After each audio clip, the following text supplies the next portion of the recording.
Praise the Lord. आप सभी को प्रभु यीशु मसीह में बहुत बहुत सलाम। आज फिर से मैं आपके सामने परमेश्वर के वचन का एक और रहस्य लेकर आया हूँ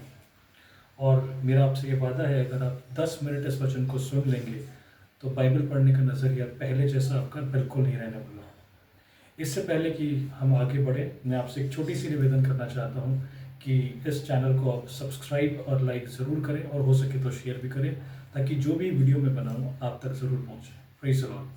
तो चलिए शुरू करते हैं। थोड़ा सा पिछले वीडियो में जो हमने बात करी थी, यानी लय व्यवस्था 25 की, जिसमें मैंने ये समझाने की कोशिश की थी कि जो 50th ईयर होता है,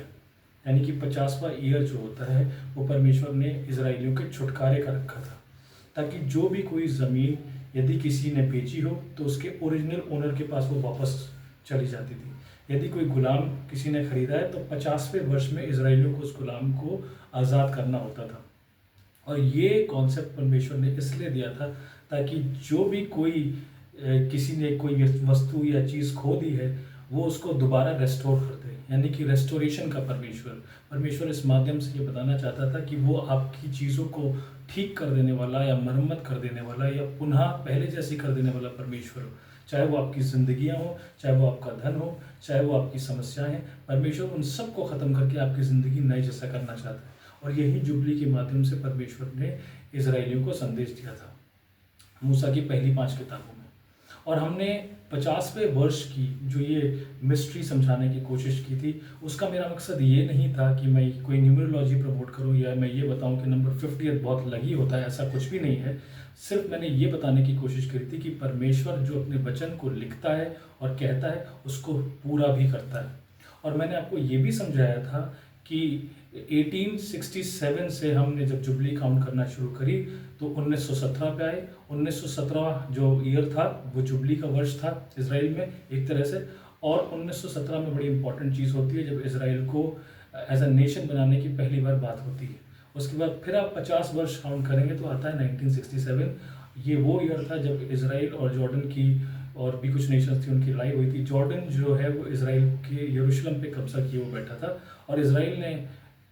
इतने इस 50वें ईयर की अगर हम हिस्ट्री देखें तो पहली बार इसराइल का पार्ट 2000 साल में जो है वो यरूशलेम बना। और यहीं पर बात ख़त्म नहीं हुई थी। मैंने ये भी बताया था कि आप 1967 से दोबारा 50 वर्ष काउंट करना शुरू करेंगे तो आप 2017 में आएंगे। और 2017 में एक और बड़ी इंपॉर्टेंट चीज़ होती है कि पहली बार कोई वर्ल्ड पावर यरूशलेम को इसराइल का इटर्नल कैपिटल डिक्लेयर करती है। और बात यही नहीं ख़त्म होती, बल्कि वहाँ पर यूनाइटेड स्टेट्स ऑफ अमेरिका की एम्बेसी भी बनाने की बात करते हैं डोनाल्ड ट्रंप। लेकिन मैंने आपके साथ पिछली बार एक सवाल छोड़ दिया था। वो सवाल ये था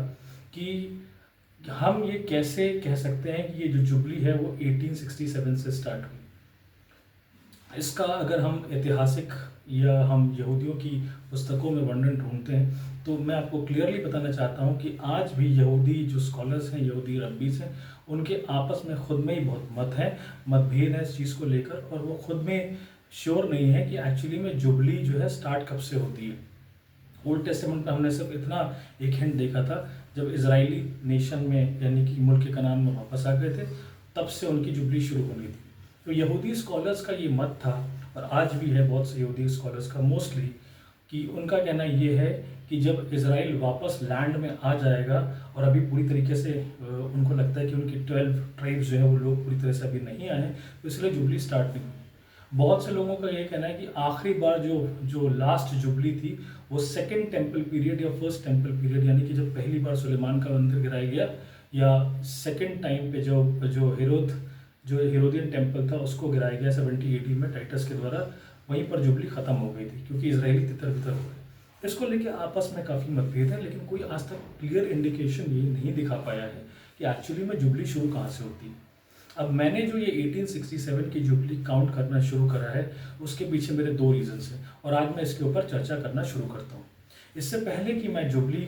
काउंट करने का तरीका या स्क्रिप्चर में दिए हुए तरीके आपके साथ बांटना शुरू करूँ, मैं आपको एक चीज़ और क्लियरली बताना चाहता हूँ। 2000 साल तक इसराइल जो है, इसराइली लोग जो है वो तितर बितर दुनिया में घूम रहे थे। लेकिन 18th सेंचुरी के आसपास ही जो बाइबल स्कॉलर्स जो बाइबल को, जो प्रोफेसीज को बहुत लिटरली पढ़ा करते थे, उनका ये कहना था क्योंकि हम एंड टाइम में पढ़ते हैं कि परमेश्वर का वचन कहता है कि जगत के चारों ओर से, चारों कोनों से जो है वो यहूदियों को, इजराइलियों को परमेश्वर वापस उनके लैंड में ले आएगा और वहीं से एंड टाइम ट्रिगर होंगे। तो उनका ये मानना था कि अभी किसी भी समय 18वीं शताब्दी के बाद परमेश्वर जो है इजराइलियों को वापस मुल्क कनान, यानी कि जो उस टाइम का पैलेस्टाइन हुआ करता था, सीरिया पैलेस्टीना, उसमें वो वापस लेके आएगा। बहुत से लोगों ने, इनफैक्ट पूरे वर्ल्ड ने इन बाइबल स्कॉलर्स का मजाक बनाना शुरू किया।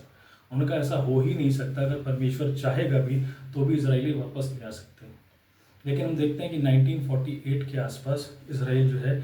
1947 में वोटिंग हुई यूनाइटेड नेशंस के द्वारा, और 1947 में जो है वो इसराइल एज अ स्टेट जो है इस्टेब्लिश हो गया, और मई 14 1948 को इसराइल ने अपना इंडिपेंडेंस जो है वो डिक्लेयर कर दी। तो मैं आपसे बताना चाहता हूँ कि बाइबल स्कॉलर्स के अनुसार जो सबसे बड़ी सेकंड कमिंग की कंडीशन है वो है होशया 5:15 के हिसाब से, जहाँ पर ये 5:15 के हिसाब से, जहाँ पर होशया हमें ये बताता है कि परमेश्वर ये बोलता है कि अंत के दिनों में वो अपनी जगह, यानी अपनी प्लेस, अपनी यरूशलेम में वापस आएगा। लेकिन वो तब तक वापस नहीं आएगा जब तक यहूदी लोग till they acknowledge their offence, जब तक वो अपने गुनाहों का पश्चाताप नहीं करते। शैतान इस चीज़ को जानता है कि यहूदियों को ख़त्म करना बहुत ज़रूरी है, इसराइलियों को ख़त्म करना बहुत ज़रूरी है, क्योंकि सेकंड कमिंग की सबसे बड़ी जो प्री कंडीशन है that is the repentance of Israel, जिसके बारे में पौलुस रोमियो 9, 10 और 11 में बात करता है। आप अगर पढ़ना चाहें तो तफसील से कभी मैं इसके बारे में बात कर सकता हूँ। एनीवे, अब मैं वापस अपने विषय पर आता हूँ, जहाँ पर मैं आपको ये बताने की कोशिश कर रहा हूँ कि 1867 से मैंने जुबली काउंट करना क्यों शुरू किया, और एक जुबली और है जो मैं कुछ समय बाद आपको बताने की कोशिश करूँगा इस वीडियो में। अगर हम देखें बाइबल में व्यवस्था विवरण 29 और उसकी 22वीं अध्याय से 25वीं अध्याय तक, मैं फिर से बोल देता हूँ, व्यवस्था विवरण 29वां अध्याय उसकी 22वीं आयत से 25वीं आयत तक, यहाँ पर जिक्र आता है जहाँ पर परमेश्वर मूसा के द्वारा इजराइलियों को ये बताने की कोशिश करता है कि अंत के दिनों में जब तुम अपने देश से हटा दिए जाओगे और जब तुम तितर बितर होके इधर उधर पूरी दुनिया में घूम रहे होगे, तो सबसे पहले क्या होगा कि परदेसी लोग आएंगे, परदेसी आएगा, और जहाँ पर परदेसी आने के बाद और भी जो लोग आएंगे वो ये कहेंगे कि देखो ये जो लैंड है वो कितनी डेसोल्यूट है, ये तो बंजर है, वीरान है, और ये कहीं से ऐसा नहीं लगता कि ये किसी परमेश्वर ने किसी को, अपने लोगों को गिफ्ट की होगी। और पिछली वीडियो में मैंने आपको बताया था कि 1867 बड़ा ही इम्पोर्टेंट दिन था, क्योंकि तब क्या हुआ था कि मार्क ट्वेन, एक अमेरिकन ऑथर, यहाँ पर आया था और यहाँ पर आकर उसने कहा था अपनी किताब में इन्फ्रेंड्स अब्रॉड में 1869 में कि इस लैंड को देखकर लगता नहीं, जो इतनी डेजोल्यूट है, इतनी बंजर है, वीरान है, ऐसा लगता है कि आग और गंधक की बारिश हुई होगी यहाँ पर, उसको देख के बिल्कुल भी नहीं लगता है कि ये लैंड कोई प्रॉमिस लैंड रही होगी। यानी अगर आप ध्यान से, इसमें बहुत भेद की बात छुपी है और मैं आपसे चाहूँगा कि बड़े ध्यान से इसको समझने की कोशिश करें।